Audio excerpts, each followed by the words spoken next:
ये है कि आपकी एबिलिटी भी हो और विलिंगनेस हो, लेकिन किस चीज़ के लिए? आपकी सेल करने के लिए, ठीक है। ये बुनियादी तौर पे वो कंज्यूमर के थी, और ये आपका जो है ना वो सेलर जिसको हम कहते हैं, ठीक है।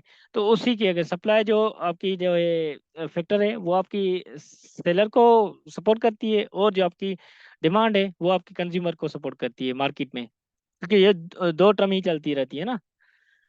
अच्छा, उसके बाद वही जो मैंने आपको बताया कि is defined as the ability and willingness to buy, sorry, इस sell specific quantities of good in a given period of time at the particular price and ceteris paribus. वही टर्म्स, जो एक फैक्टर है आपका कांस्टेंट रहेगा, लेकिन दूसरे factor, कितने हमारे फैक्टर थे, हो सकता है मिसाल के तौर पे शॉर्टेज हो गई हो सकता है कि क्वांटिटी आपकी है, कोई भी प्रॉब्लम हो सकती है।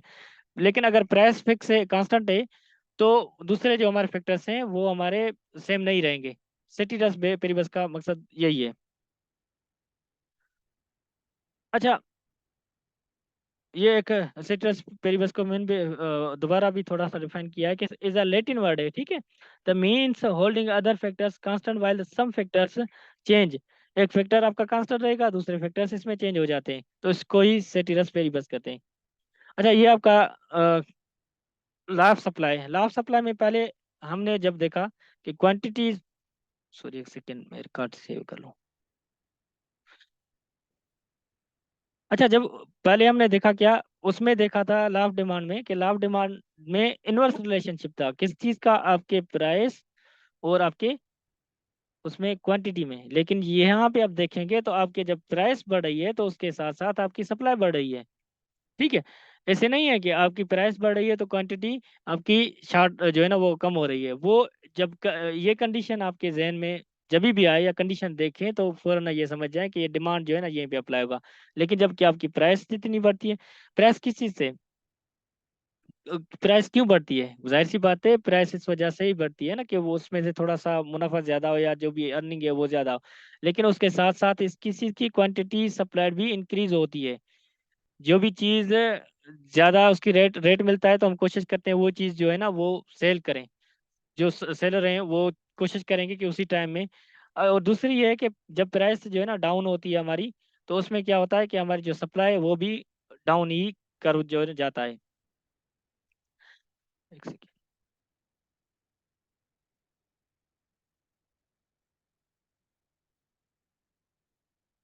अच्छा, उसके बाद हम चलते हैं डायग्राम की तरफ। डायग्राम ये है कि मिसाल के तौर पे आपके क्या था, जो आपका डिमांड का डायग्राम था वो इस तरह से था ना, ये, ठीक है। लेकिन सप्लाई का इस तरह से नहीं है। सप्लाई की आप देखेंगे तो ये इनवर्स रिलेशनशिप इन चीज़ों में चल रहा है। ये आपका क्या है कि ये आपका था डिमांड, लेकिन ये आपका है सप्लाई। यहाँ से थोड़ा सा आप पहले अंडरस्टैंड, मिसाल के तौर पे देख लेते हैं। क्या है कि मिसाल इसी इनिशियली पॉइंट को ले लेते हैं कि आपकी, वही आपके जहन में रहना चाहिए कि ये हमारी एक्स है, ठीक है। ये क्या कहलाएगी? ये हमारी X X, sorry, Y axis होगी, और ये एक्स एक्सेस होगी, ठीक है। ये हमारी हार वर्टिकल है, और ये हमारी क्या है, हॉरिजॉन्टल है। ये हमारी क्वांटिटी, ये हमारी प्राइस। प्राइसेस जो होती है हमारी क्या, वाई एक्सेस पे होती है, और क्वांटिटी जो हमारी होती है ग्राफ में वो हमारी एक्स एक्सेस पे होती है। अच्छा, इसको देखें कि मिसाल के तौर पे अब जब आपकी प्राइस 10 रुपये थी, तो आपकी मिसाल के तौर पे क्वांटिटीज में टोमेटो का एग्जांपल ले लेते हैं, वो 5 किलो जो है ना मिल रहे थे। लेकिन इस तरह से नहीं, अगर जब आपकी प्राइस बढ़ी थोड़ी सी 11 रुपये, दूसरी पॉइंट बी में पे चली गई, तो आपके क्या है, वो 6 मिल रहे हैं। लेकिन कहने का मकसद है ये डायरेक्टली प्रोपोर्शनल है। वहां पे इनवर्स प्रोपोर्शन था किस चीज का, आपके डिमांड और सॉरी क्वांटिटी और प्राइस के बीच में।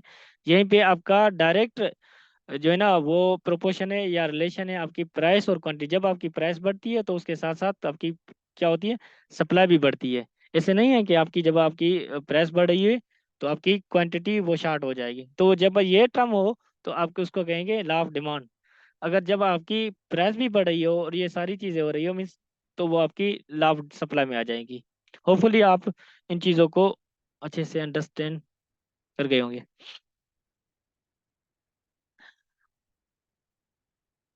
अच्छा, उसके बाद हम चलते हैं मार्केट इक्विलिब्रियम पे। मार्केट इक्विलिब्रियम क्या है? अगर किसी को समझ में ये चीज़ लॉ ऑफ डिमांड और लॉ ऑफ सप्लाई ना आया हो, तो ये मार्केट इक्विलिब्रियम में इंशाल्लाह वो समझ जाएगा। ठीक है। वो किस तरह से मार्केट इक्विलिब्रियम बुनियादी तौर पे the situation where the quantity demand of good is equal to quantity supplies and there is no tendency for the price और द क्वांटिटी टू चेंज। क्या है कि जब आपकी मार्केट में क्वांटिटी भी मीन्स के वो आपके प्राइस के हिसाब से आ रही है, उसमें कोई ये नहीं है कि दो राय हो कि भाई आपकी सप्लाई जो है ना वो कम है, आपकी प्राइस बढ़ रही है। लेकिन यहाँ पे है कि दोनों चीज एक जगह पे मिल जाती हैं, एक ही पॉइंट पे जब मीट करती हैं, तो उसको हम क्या करते हैं, इक्विलिब्रियम करते हैं। ये देखें, ये आसानी से हो सकता है आपके लिए थोड़ा सा इजी हो सके। ये क्या था, ये हमारा डिमांड कर्व था। ठीक है, हम इसको डिमांड कर्व कहते हैं, इसको हम सप्लाई कर्व कर रहे थे।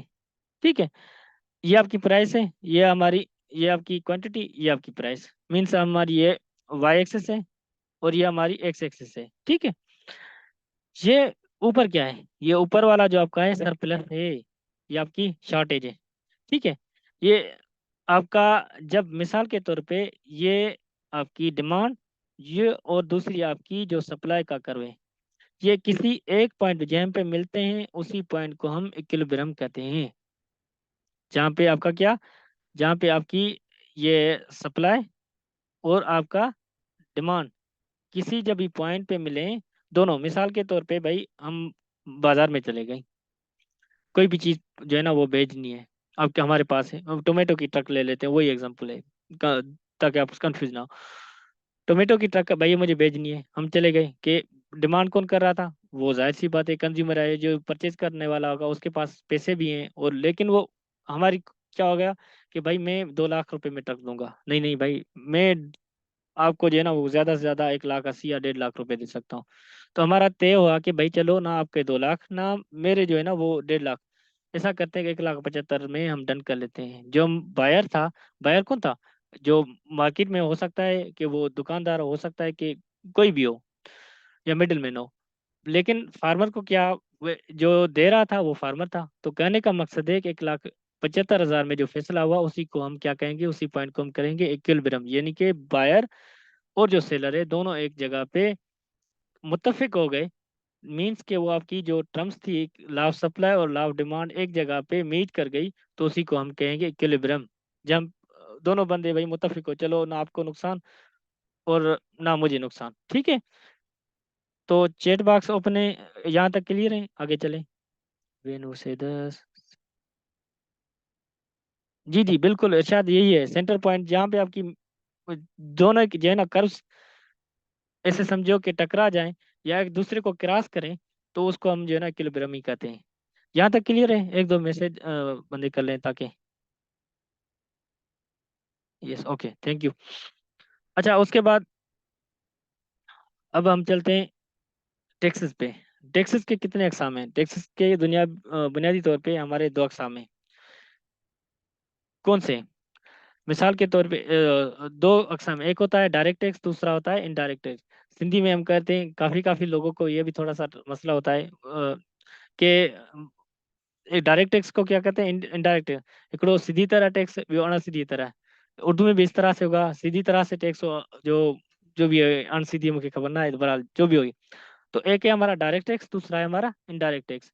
जो हमारा डायरेक्ट टैक्स है, उसमें क्या जाता है, डायरेक्ट टैक्स में भाई इनकम है, मिसाल के तौर पे कोई फैक्ट्री मालकान है या उसका कोई प्लाट है या कोई भी कारोबार है, तो वो डायरेक्ट टैक्स पे कराए गवर्नमेंट को। ठीक है। किसी का भी तकरीबन कारोबार होगा वो डायरेक्ट गवर्नमेंट को पे करेगा, क्योंकि गवर्नमेंट उसको लिनेंसी दे रही होगी, है ना, कि भाई आपको ये चीज़ है। मिसाल के तौर पे अगर कोई चीज़ एक्सपोर्ट कर रहा है, तो उसी में उनको फैसिलिटेट करती है। हो सकता है कि जो उनके जो ट्रेडर्स हैं उनको वहां से लेके दूसरी कंट्री से लेके आए, ताकि भाई इनसे जो चीज़ें, क्योंकि गवर्नमेंट का भी रेवेन्यू जनरेट होता है, तो वो क्या करते हैं, जो भी तकरीबन हमारे फिल्म्स होते हैं वो तकरीबन डायरेक्ट टैक्स में हमारी जो इनकम टैक्स होती है वो देते हैं। ऐसे नहीं, अच्छा सिविल इवन सैलरी पर्सन भी हम जो है ना इनकम टैक्स देते हैं। ठीक है। उसके बाद हमारे capital gain tax. Capital gain tax से मुराद ये है कि मिसाल के तौर पे जब हम करेंसीज लेते हैं, एक्सचेंज करते हैं, तो उसी में भी टैक्स देते हैं कि भाई मिसाल के तौर पे आपका इतना 20 पैसा। 100 रुपये हमने जब, या 5 रुपये हमने चेंज करवा लिए, या कोई भी गेनिंग हो, तो उसमें, या इवन हम जब जाते हैं इसमें बैंक्स में जाते हैं, तो 1 लाख रुपए अभी 6,000 रुपये, 600 रुपये हम दे रहे हैं मिसाल के तौर पे, 500 रुपये दे रहे हैं 1 लाख के। तो ये भी आपके जो है ना वो कैपिटल टैक्स पे ही गेन चला जाता है। उसके बाद सिक्योरिटी ट्रांजैक्शन जो होती है, ठीक है, वो भी आपका डायरेक्ट टैक्स में हो जाएगा। और प्रीरिक्विसाइट टैक्स। तो ये सारे के सारे जो भी टर्म्स हैं, ये तकरीबन आपके क्या होंगे, आपके हो जाएंगे डायरेक्ट टैक्स में। और इनडायरेक्ट टैक्स में आपके क्या आती है, कि इनडायरेक्ट टैक्स मिसाल के तौर पे सेल्स टैक्स दे रहे हैं। अब एक हमने कोई साबुन की चक्की ले ली, उस पे भी लगा होता है कि भाई आपका सेल्स टैक्स इतना है। कोई मोबाइल ले ली, उस पे भी सेल्स टैक्स लगा होता है। हमें पता नहीं होता है कि भाई अच्छा इसकी प्राइस तो नहीं सर, लेकिन हम जान, अगर हमें पता ना हो, कुछ ऐसे है ना कि भाई हम गवर्नमेंट को टैक्स नहीं पे कर रहे हैं, लेकिन भाई आप पे कर रहे हैं, लेकिन आपको पता नहीं है कि आप किस तरह से पे करें। ऐसी कोई भी प्रोडक्ट नहीं है, हाँ इलीगल हो तो वो एक अलग बात है, लेकिन अगर लीगलाइज्ड हो, उसको कोई सर्टिफिकेशन होगी उसी फिर्म को, तो ऐसे मुमकिन ही नहीं है कि आप टैक्स ना पे करे। वो भी जाहिर सी बात है, जो इनकम टैक्स दे रहा था, ठीक है, या इवन सैलरी पर्सन है, वो तो वो भी जो है ना वो इनकम टैक्स अपने डिडक्शन जो भी होती है, तो वो क्या कहते हैं कि हम टैक्स पे करते हैं। अगर 50 रुपए की कोई साबुन की चक्की है, तो उसकी प्राइस है, लेकिन इस पे भी होगा कि 2.5 रुपये हो सकता है, 3 रुपये हो सकती है, इवन 5 रुपये हो सकती है, जितनी भी, लेकिन हम इस पे सेल्स टैक्स दे रहे होते हैं। अच्छा, इवन इस तरह से कि इसमें सर्विस टैक्स भी आ जाता है आपका। कस्टम ड्यूटी, अगर कहीं से कोई गाड़ी मंगा रहे हैं, या कोई चीज़ ऐसे ही है कि आपकी मशीनरी है, बाहर से जब हम मंगवा रहे हैं, तो उसी पे भी गवर्नमेंट के जब किसी पोर्ट पे उतरेगी, तो वो जब हम कस्टम जो भी होती है, तो हम इनडायरेक्टली पे कर देते हैं। इस तरह से नहीं है कि वहीं पे जाएं और ये भाई अब आपकी कितनी हुई है सारी, तो पहले ही जो भी बंदा हमें बाहर किसी कंट्री से, इवन दूसरे पेरों से जब भेजेगा, या आउट ऑफ जो है ना वो कंट्री होगी, तो वो हम क्या करते हैं कि उस पे हम कस्टम ड्यूटी जो हमारी टैक्स होती है वो हम दे देते हैं।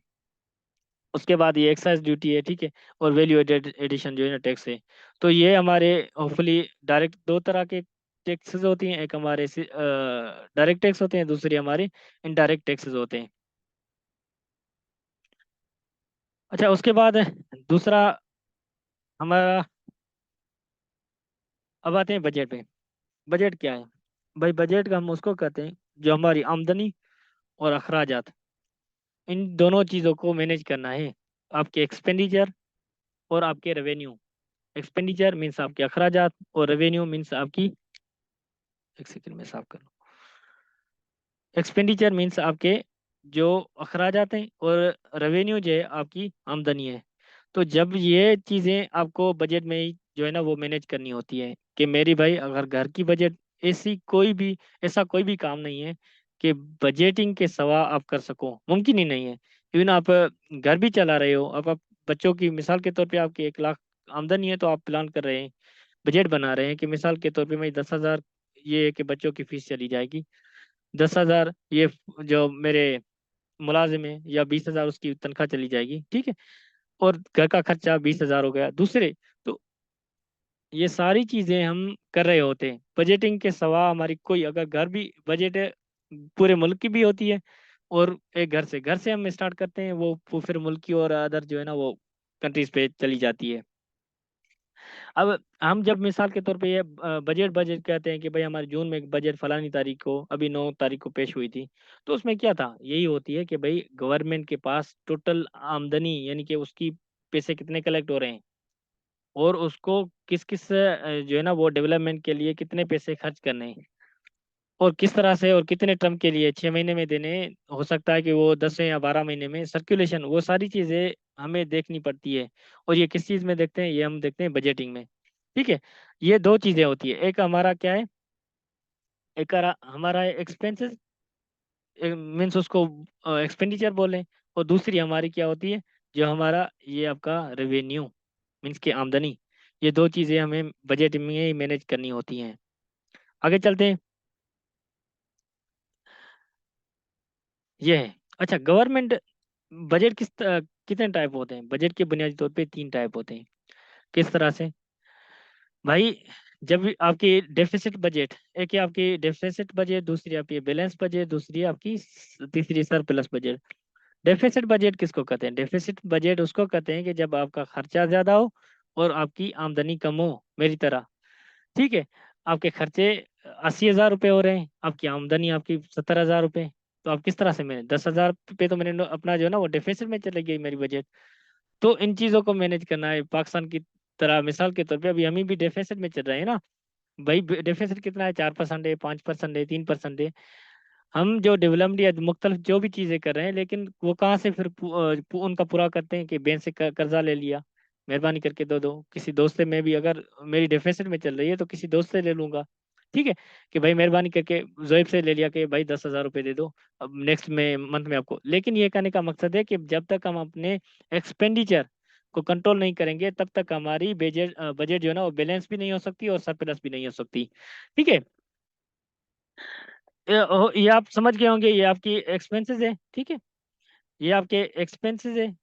क्या है कि एक्सपेंसेस ज्यादा हो रहे हैं लेकिन आपकी जो रेवेन्यू है वो कम है। ठीक है, तो इस हालत में हम उसको डेफिसिट बजट कहेंगे।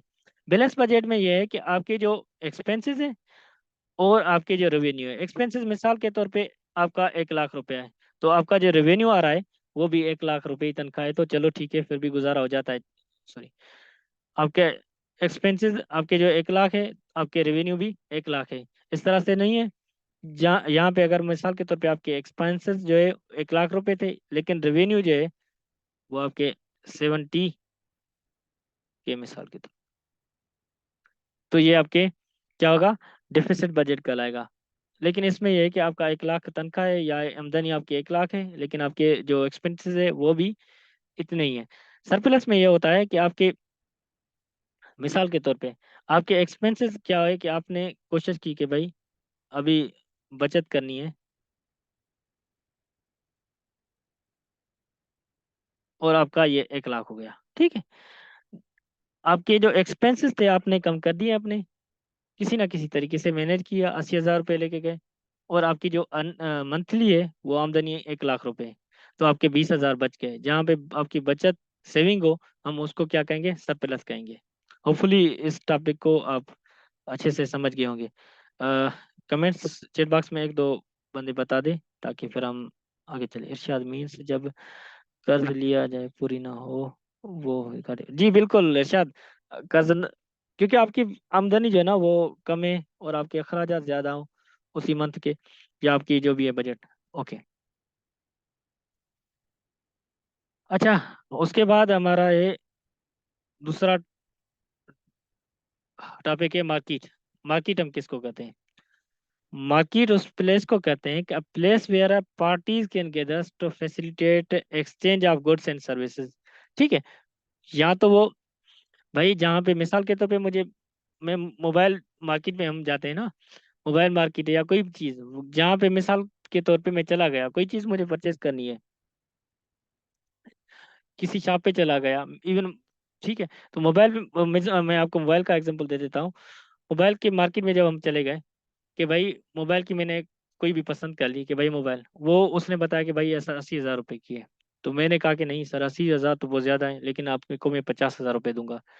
तो क्या हुआ कि उसने कहा कि नहीं सर 50,000। तो हमने बार्गेनिंग की आपस में। ठीक है, तो उसने कहा कि ना आपके 80 ना मेरे, वो हम 65,000 पे हमने डन कर लिया। तो बुनियादी तौर पे यही है कि आप जहाँ पे बायर और आपका सेलर, जो आपका लेने वाला और आपका जो देने वाला है, दोनों एक जगह पे मुत्तफिक और मुतमईन हो जाए, उसको मार्केट ही कहलाएंगे। लेकिन यह है कि मार्केट में भी फिर कुछ टाइप्स हैं और ये सारी चीज़ें, उसको थोड़ा सा समझ लेते हैं। ये चीज़ें सिर्फ अंडरस्टैंडिंग के लिए। एक होती है परफेक्ट मार्केट, दूसरी है मोनोपोली, ओलिगोपोली और मोनोपोलिस्टिक। ये दूसरे में थोड़े से जो ना, इसमें ये होता है जो मोनोपोली,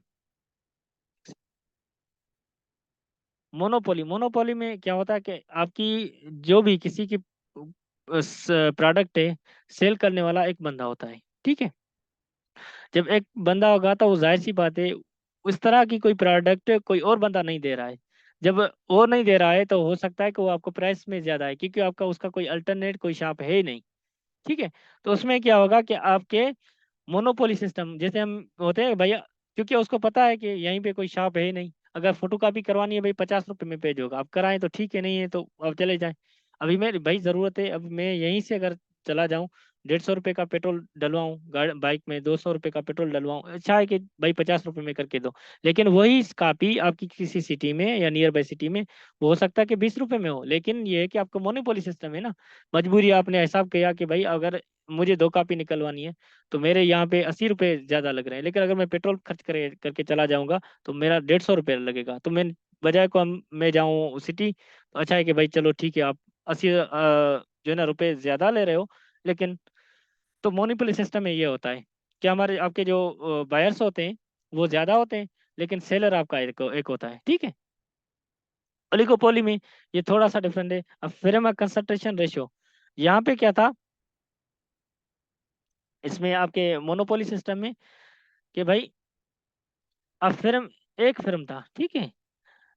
और इसमें क्या है कि फिल्म आपके ओलिगोपोली में, ओलिगोपोली में आपके जो फिल्म्स हैं वो आपके 5 हैं, ठीक है। तो आपके मीन्स के आपके जो सेलर हैं वो ज्यादा हैं और बायर्स जो हैं वो आपके कम हैं, ठीक है। ये इनवर्स रिलेशन आप इनको कह लें कि ये इनका इनवर्स रिलेशनशिप है, मोनोपोली और ओलिगोपोली में। लेकिन ये परफेक्ट में ये कहता है कि मिसाल के तौर पे आपके जितने बायर्स होंगे, सेलर्स, जो भी डिमांड होगी मार्केट की, उस तरह से ये सारी चीजें चलती रहेंगी। मोनोपोली से कंपटीशन को फिलहाल से वो इसी का यकसा है मोनोपोली को। ये ज्यादा डीपली में असल में आपको इस वजह से नहीं समझा रहा क्योंकि आपकी काम की इतनी ज्यादा चीजें हैं नहीं। अगर कोई इकोनॉमिक्स का होगा पेपर तो फिर तो ठीक है, लेकिन ये अंडरस्टैंडिंग के लिए, क्योंकि क्वेश्चन हो सकता है कि आपसे पूछ ले मोनोपोली का क्या है और मोनोपोलिस्टिक, क्योंकि पेस्टिसाइड और ये सारी चीजें होती हैं। जैसे अभी रिसेंटली हमारा बड़े का बड़ा मसला ये चल रहा है ना कि ब्लैक मार्केटिंग में और ये सारी चीजों में फर्टिलाइजर की हाइकिंग हो रही है, प्राइस की और ये सारी चीजों की। तो हो सकता है कि उसी सेंस में ये आपसे क्वेश्चन पूछ ले इंटरव्यू, तो उसी सेंस में। अच्छा, उसके बाद आते हैं ट्रेड पे।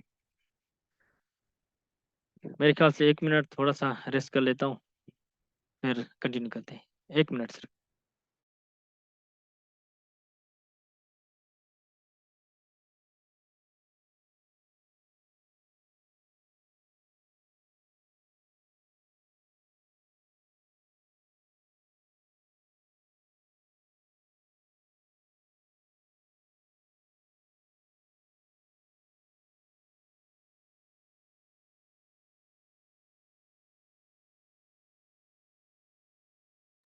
अच्छा, उसके बाद आ गया ट्रेड। अब ट्रेड को थोड़ा सा अंडरस्टैंड करना है कि ट्रेड है क्या, ठीक है। ट्रेड में क्या कि voluntary exchange of goods and services between economic actors such as a consumer companies and nationals. ये मुख्तलिफ हमारे क्या है कि ये एक्टर्स है ना। मिसाल के तौर पे ये एक्टर्स किस के दरमियान है, ये आपका कंज्यूमर भी है, ठीक है, आपका कंपनीज भी है, हो सकता है उसकी को ज़रूरत हो, आपकी नेशन जो आपकी क्या बोलते हैं कोई भी बंदा। तो ये सारे चीज़ जहाँ पे अगर मिसाल के तौर पे मेरे और अरशद के बीच में कोई भी किसी चीज की जो है ना एक्सचेंज हो रही है कि भाई मैं चलो ठीक है मैं आपसे ट्रेड कर लेता हूँ। कौन सा भाई आप ट्रेड, भाई आपके पास गंदम है मुझे दे दो और मैं आपसे मार्केट के जो है ना रेट से ज्यादा दे दूंगा, ठीक है। तो इस तरह से ये स्टेट टू स्टेट भी होती है, प्रोविंसेस टू प्रोविंसेस भी होती है, और ये कंट्री टू कंट्री भी वेरी करती है। जैसे हम डीजल खर्चे परचेज करते हैं, ठीक है, या दूसरी हमारे मशीनरी है इवन वो परचेज करते हैं, या दूसरी काफ़ी सारी चीज़ें हैं, तो कंट्री बाय कंट्री भी करते हैं, प्रोसेस टू प्रोसेस भी करते हैं, और हम आपस में इंडिविजुअल भी ये सारी चीज़ कर रहे होते हैं। तो इससे मुराद ये है कि एक्टर्स हो किसमें, एक कंज्यूमर मिसाल के तौर पे आपका हो सकता है, कंपनी है मिसाल के तौर पे मेरी कंपनी है, भाई मैं फ्लोर में ले मेरे पास, लेकिन अरशद के पास 50 जो है ना 500 बैग्स पड़ी हैं गंदम की, तो मैं उससे ट्रेड करूंगा कि आप जो है ना मार्केट से 500 रुपये 200 रुपये ज़्यादा ले लें, लेकिन मुझे डायरेक्ट दें, बजाय कि मैं कहीं से एक एक जो है ना 50-50 बोरी जो है ना परचेज करूं। तो वही सेम है कि नेशन टू नेशन, पाकिस्तान मिसाल के तौर पे जो है ना वो ईरान से, सॉरी, रशिया से तेल रहा है, क्यों, जाहिर सी बात है कि हमें थोड़ा सा सस्ता मिल रहा है। दूसरी जगह पे अगर हम किसी और कंट्री से परचेज कर रहे हैं तो हमें थोड़ा महंगा मिल रहा है, हम कोशिश कर रहे हैं कि भाई महंगा ना हो और हमारी जो है ना वो सेविंग हो। तो ये ट्रेड बुनियादी तौर पे हम इसको कहते हैं। अच्छा, उसके बाद चलते हैं थोड़ा सा आगे। ट्रेड ट्रेड के कितने अकसाम हैं। ये दो है आपका, एक डोमेस्टिक ट्रेड होता है, दूसरा आपका होलसेल ट्रेड होता है, सॉरी इंटरनेशनल ट्रेड होता है। डोमेस्टिक ट्रेड में क्या आप किया जाती है, होलसेल और आपका रिटेल आ जाता है। पहले डोमेस्टिक को अंडरस्टैंड कर लेते हैं। डोमेस्टिक में आपके दो चीजें आती है कि आपकी होलसेल आ जाता है, दूसरा आपका रिटेल आ जाता है। होलसेल से मिसाल के तौर पे मैंने कोई भी चीज होलसेल के रेट पे ले ली, तो वो क्या होगा, तो हो सकता है कि वो होलसेल वाला बंदा उसी चीज को 100 रुपये में चला रहा हो या 50 रुपये में। लेकिन ये जब रिटेलर के पास मीन्स वो इसकी क्योंकि होलसेल सेल में जो होती है वो क्वांटिटी ज्यादा परचेज करता है वो बंदा, ठीक है, बंदा हो या नेशन हो, तो बल्क क्वांटिटीज में होती है, उसका मिकदार काफी होता है, तो इस वजह से उसको थोड़ा सा सस्ता पड़ जाता है। जो देने वाला होता है, चलो ठीक है मेरी काफी क्वांटिटी बल्क क्वांटिटीज में एक चीज जा रही है, तो ठीक है उसका भी मुनाफा हो जाए, मेरी अच्छे से, बजाय को एक एक को मैं भेजूं अपना टाइम वेस्ट करूं और पैसे मेरे आस्ता आस्ता मिले, तो मैं कोशिश कर रहा हूँ कि भाई किसी एक को ना एक साथ ही दे देता हूँ, उसमें भले मेरे 5,000 मुझे कम मिले, ठीक है। लेकिन ये रिटेलर जो है ना वो अपनी डिमांड के मुताबिक ही सारी चीजें लेगा, ठीक है। जैसे हम एक जो किराने का शॉप है, वो इस तरह से तो नहीं है कि किराने की शॉप वाला बंदा या जो हमारे जनरल आइटम्स वाला बंदा एक ही चीज जो है ना एक ही एकदम स्टोर कर ले, इस तरह से नहीं है। अगर उसके पास उसकी जो अमाउंट होगी वो उस हिसाब से ही चलेगा ना, ठीक है। तो रिटेलर ये सारी चीजें हैं कि उस वजह से, क्योंकि ये बल्क क्वांटिटीज में लेता है, लेकिन ये है कि थोड़ा सा ज्यादा रेट इस वजह से दे रहा है क्योंकि ये भी खुद भी थोड़ी सी ना थोड़ी क्वांटिटी में चीज परचेज करा है, तो उसी पे अपना थोड़ा सा मुनाफा रखे, फिर ये कंज्यूमर अल्टीमेटली ये जो जो है ना वो दोनों करते किसको है, कंज्यूमर को। कंज्यूमर कौन है, ये हमें, ये आपके कंज्यूमर, ठीक है। सॉरी। अच्छा, उसके बाद आपकी इंटरनेशनल ट्रेड। इंटरनेशनल में ट्रेड में आपका जो है ना वो आ जाती है, ये आपकी इंटरनेशनल ट्रेड में आपका इंपोर्ट आ जाता है और दूसरा एक्सपोर्ट आ जाता है। इंपोर्ट क्या है, इसको थोड़ा सा समझ ले, होपफुली आप काफ़ी समझ रहे होंगे। इंपोर्ट ये है कि मिसाल के तौर पे किसी दूसरी स्टेट या दूसरी कंट्री से जब हम कोई चीज़ अपने मुल्क या अपने इलाके में लेके आए तो वो इंपोर्ट होती है, ठीक है। मीन्स वो वाली चीज़ हमारे पास नहीं है, लेकिन हमने क्या किया कि हमने इंपोर्ट की, तो हम उसको कहते हैं कि भाई ये हमारी इम्पोर्टेड, सॉरी इम्पोर्ट इम्पोर्ट हो गया। लेकिन कोई चीज़ हमारे मुल्क में ज़्यादा हो रही है, हमने अपने क्वांटिटी जो हमें ज़रूरत थी हमने रख ली, लेकिन वो चीज़ बाकी जो बकाया बच रही थी या सरप्लस जो अमाउंट था हमने भेज दिया, तो इंटरम जो है ना रिपोर्ट वो भी तकरीबन ये सारा एक ही होती है। अच्छा, उसके बाद बस अब आ जाते हैं, ये टाइप्स ऑफ फॉरेन ट्रेड है थोड़ा सा, वो मैंने आपको जो सी बताया। इंटर इम्पोर्ट ट्रेड किसका, when the goods and services are the purchase from the other country या अदर स्टेट जो भी कह लें, is called the imported trade. Export किसको कहते हैं, जो हम कोई कंट्री दूसरी कंट्री को सोल्व कर रहा है, ठीक है। तो या पाकिस्तान मिसाल गंदम किसी और कंट्री को दे रहा है तो ये हमारी एक्सपोर्ट होगी। अगर पाकिस्तान तेल ले रहा है किसी और कंट्री से तो ये हमारी इम्पोर्ट हो जाएगी। अच्छा, उसके बाद इट्स आल्सो री exporting importing goods from the, मिसाल के तौर पे अगर पाकिस्तान कोई चीज़ है, मिसाल पाकिस्तान ने क्या किया कि कोई फैक्ट्री लगा ली, जैसे ये टोयोटा या गाड़ियों की तकरीबन, ये हमने रॉ मटीरियल मटीरियल में कुछ हमारे पास अपना मटीरियल था, कुछ दूसरी कंट्री से हमने जो है ना परचेज कर लिया, उसको बना के री एक्सपोर्ट किया, तो हम उसको जो है ना ये वाला टर्म कहेंगे, इंटरपोर्ट, ठीक है। उसके बाद आते हैं आगे, ये आपका डेफिसिट और ये सरप्लस है जो मैं पहले बता रहा था। इसमें क्या है कि आपकी जो इंपोर्ट है, ये इंपोर्ट देखो ये ज्यादा है, ठीक है। इंपोर्ट हम ज्यादा करें, अभी पाकिस्तान का भी काफी मसला ये है कि हम जो इंपोर्ट है वो ज्यादा आइटम कर रहे हैं, लेकिन एक्सपोर्ट काफी बहुत कम कर रहे हैं। इवन हम पहले एग्रीकल्चर काफी की जो काफी प्रोडक्ट्स हैं वो से एक्सपोर्ट करते थे, जैसे गंदम है, चीनी है, लेकिन वो भी अभी हम वो है ना बहुत कम कर रहे हैं, इस वजह से ये भी इंपोर्ट करनी पड़ रही है हमें। अच्छा, उसके बाद जो सरप्लस है वो इसमें है कि आपकी जो इंपोर्ट है वो बहुत कम क्वांटिटी में हो जाती है या कम क्वांटिटी बनस्पतन आपकी जो एक्सपोर्ट है वो आपका क्या होगा, ज्यादा होगा, तो हम उसको सरप्लस कहेंगे। एक दूसरा एक टर्म है, वो आपका क्या है, बैलेंस। मैंने BL लिख लिया है। तो ये आपका बैलेंस है, जहाँ पे आपकी क्या है कि ये दोनों फैक्टर्स एक जगह पे, मिसाल के तौर पे अगर आपकी इंपोर्ट और एक्सपोर्ट ना, आपकी इंपोर्ट ज्यादा हो रही है, वो तो अल्टीमेटली हम उनकी जो है ना वैल्यू निकालते हैं कि मिसाल तौर के पे 50 करोड़ डॉलर है आपके इंपोर्ट के, तो 50 करोड़ डॉलर आप एक्सपोर्ट भी कर रहे हैं, तो वो आपकी क्या होगी कि आपका बैलेंस होगा। ठीक है। अच्छा, उसके बाद हमारा दूसरी है कि GDP और GNP में क्या फर्क है। GDP और GNP में क्या है कि GDP the total monetary or marketing value of the finished goods and services produced with a country border in a specific period of time। ठीक है। GDP कोई भी फाइनल, मिसाल के तौर पे आपके जो भी चीज़ें, मिसाल के तौर पे अगर आप देख लें कि आपकी एक्सपेंडिचर्स भी हैं, ये वाली मुख्तलिफ आइटम्स की हो रही है ना, ये क्या है कि आपकी नेट एक्सपोर्ट भी हो रही है कि भाई हमारे पास अभी हमारे आम है, हमारे पाकिस्तान पूरी दुनिया में तकरीबन आम मशहूर है पाकिस्तान के, भाई उनकी क्वालिटी ठीक है बनस्पतन, एक एग्जांपल ले रहे हैं फॉर एग्जांपल।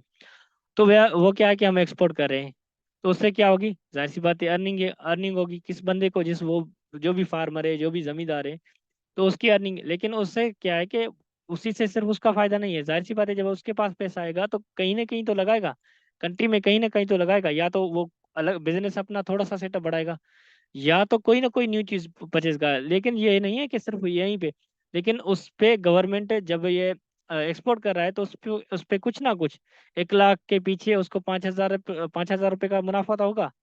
तो ये था आपका मिसाल के तौर पे, ये हो गई नेट एक्सपोर्ट एक्सपेंडिचर। ठीक है। कंजप्शन जो आपके मिसाल के तौर पे आप हैं, मैं हूँ, या इवन दूसरे जो जो भी है पीपल्स हैं, क्या है कि हम आइटम्स तो हम ले रहे हैं ना। ठीक है। सॉरी, एक सेकेंड। आइटम हम क्या है कि ले रहे हैं बुशे सामने, तो हम क्या कर रहे हैं, ये भी इनकी सर्कुलेशन तो हो रही है। अगर हम अपने कंट्री में बना रहे हैं लेकिन वो परचेज कर रहे हैं, तो वो दुकानदार को पे कर रहे हैं, दुकानदार होलसेलर को पे कर रहा है, होलसेलर उस कंपनी को पे कर रहा है, वो कंपनी किसको, जाहिर सी बात है अल्टीमेटली किसी बैंक से कर्जा लिया, किसी से भी फिर से, तो ये सारी चीजें प्रोसेस चल रही है इस तरह से। आपकी इन्वेस्टमेंट, आपकी इन्वेस्टमेंट मिसाल के तौर पे आपका बरिया टाउन है, ये बरिया टाउन जो मलक रियाज है, तो मलक रियाज भी अगर मिसाल के तौर पे पैसे उसके पास आ रहे हैं, वो लोग जो है ना परचेज कर रहे हैं प्लाट्स, तो क्या है उसको अल्टीमेटली वो तो या तो बैंक का पैसा होगा या तो उसका पैसा होगा, लेकिन कहीं पे जमा तो हो रहा होगा ना, कोई किसी पूल में तो जा रहा होगा। तो ये सारी चीजें मिसाल के तौर पे, और उसके बाद गवर्नमेंट स्पेंडिंग से, ये मीन्स कहने का मकसद है जो 1 साल की आपकी पूरे की पूरी जो आपकी आमदनी अखराजात या सारी चीज़ें, सॉरी आमदनी, वो आपकी जो कैलकुलेट की जाती है, वो अगर जो कंट्री से बाहर भी चीज़ भेज रहे हैं, आपकी कंट्री की खुद की जो चीज़ें बनी हुई हैं या सारी चीज़ें, क्योंकि हम इससे असल में इंपोर्ट जो है ना वो माइनस कर लेते हैं, लेकिन ये आपकी GDP कहलाती है। ठीक है, पूरे साल की। और दूसरी बात मैं आपको बता दूं कि इकोनॉमिक्स में 3 टर्म यूज होते हैं GDP। मिसाल के तौर पे आपको एक होता है क्वार्टरली, काफी लोग जानते होंगे क्वार्टरली किस चीज। माइक प्लीज, कुंगड़ा व्यापारी आना माइक प्लीज अनम्यूट कर एक सेकेंड। अजी छड़े आ रही को अच्छा, सॉरी। तो ये सारी चीजें क्या हमारी ये GDP में ही आ जाती है। ठीक है। अब उसके बाद दूसरा हमारा है GNP। GDP और GNP में आपको थोड़ा सा यहाँ पे देख लें, एक ही आपकी पहले हम पढ़ के आए हैं कि GDP, यहाँ पे GNP ग्रास नेशनल प्रोडक्ट होती, grass domestic product. Grass domestic product में आपकी ये है कि आप अदर कंट्री से, मिसाल के तौर पे हमारे फॉरेन रिमिटेंस में कुछ काफ़ी लोग, पाकिस्तान में कोई 57 लाख जो है ना वो आदमी या जो पीपल्स हैं वो फॉरेन कंट्रीज में रह रहे हैं, वो कनाडा UK जो भी कंट्रीज, तो वो क्या भेजते हैं, हमें रिमिटेंस भेजते हैं। ठीक है। तो वो रिमिटेंस हमें भेजते हैं, तो जाहिर सी बात है वो भी तो पैसा हमारी कंट्री में आता है ना, तो वो भी GDP में इंक्लूड होता है। लेकिन ये GNP में इस तरह से नहीं है। GNP में ये है कि हमारी एक कंट्री है, लेकिन उनकी जो आमदनी होगी, जो पीपल्स की आमदनी होगी उसी कंट्री के एरिया में, उसी को हम जो है ना वो जीएनपी कहेंगे। ये भी तकरीबन ईयरली हमारी होती है। इसमें ये कि आपका इंपोर्ट एक्सपोर्ट ये सारी चीज़ें भी आ जाती हैं, वो माइनस कर लेंगे, कर लेते हैं। मिसाल के तौर पे आपकी इंपोर्ट और आपकी एक्सपोर्ट, और दूसरी आपकी जो भी कंट्रीज के जो फर्म है या फिर जो भी इन्वेस्टमेंट है, ये सारी चीज़ें हम जीडीपी में काउंट करते हैं। लेकिन जीएनपी पे सिर्फ और सिर्फ जो हमारे कंट्री में, ऐसे नहीं है कि जो पाकिस्तान में बाहर लोग रह रहे हैं तो वो जो पैसा भेजते हैं वो जीएनपी में काउंट नहीं होगा, वो जीडीपी में काउंट होगा, ठीक है। लेकिन जीएनपी में ये है कि जो भी फैक्ट्रीज हैं, जो भी हमारे फर्म्स हैं, सारी चीज़ें, तो वो जो इनकम होगी पर ईयरली, ईयरली सॉरी, तो वो आपकी जीएनपी कहलाएगी। होपफुली आप जीडीपी और जीएनपी को अच्छे से समझ गए होंगे। अगर है किसी को क्वेश्चन है तो वो भले पूछ ले, ये नहीं तो फिर आगे चले। So mean pure country income call जी, जी जी बिल्कुल, शायद इस तरह से वो कंट्री बेस्ड ही होती है। जो आपकी स्टेट जो भी हो कह ले, तो कंट्री बेस्ड पे ही आपकी जो होती है वो जीएनपी होती है। लेकिन जो हमारी इसमें असल में ये ऐसे समझो ना कि जो हमारे फॉरेन रेमिटेंस है और जो हमारी एक्सपोर्टिंग या इंपोर्टिंग होती है, ये तीन चीज़ें हैं ना। या तो हम एक्सपोर्ट कर रहे होते हैं या तो हमारे इंपोर्ट कर रहे थे। इंपोर्ट से तो ये नुकसान है कि हम खुद से पे कर रहे होते हैं ना उसी की दूसरी कंट्री को, हमारे अपने कंट्री के जो पैसे और डिवेल्यूशन ये सब चीज़ें हो रही है, अपने अकाउंट से किसी और को पे करें। लेकिन ये है कि जीडीपी से ये चीज़ें होती हैं। लेकिन जीएनपी में ये है कि आपकी जो भी अपने कंट्री में जो भी फिल्म्स हैं या सारी चीज़ें, तो उनको ही जो है ना वो कहते हैं। अच्छा, कुछ कमेंट्स है उसको ले लेते हैं मेरे ख्याल से। आज का लेक्चर यही था। मैंने कोशिश की थी और काफ़ी चीज़ें थी मैंने, लेकिन मैंने कोशिश की कि काफ़ी चीज़ें एक साथ थी, तो ऐसे ना हो कि इनको थोड़ा सा कन्फ्यूजन हो। होपफुली क्वेश्चन एंड आंसर पे चलते हैं कि किस किस का क्वेश्चन है।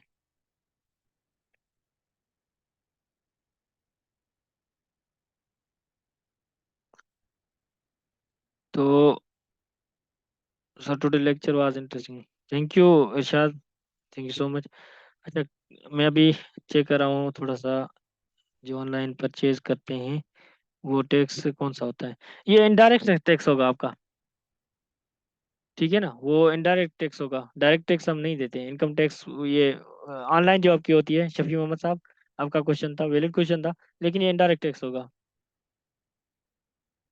क्यों? उस वजह उसकी जाहिर सी बात है इंडायरेक्ट टैक्स इस वजह से क्योंकि आपकी या तो जब ऑनलाइन आप परचेज करते हैं तो आपको कोई ना कोई तो जो है ना वो बीच में होगा ना। मिसाल के तो टीसीएस वाला बंदा होगा या कोई एजेंट होगा, वो आपको देने आएगा।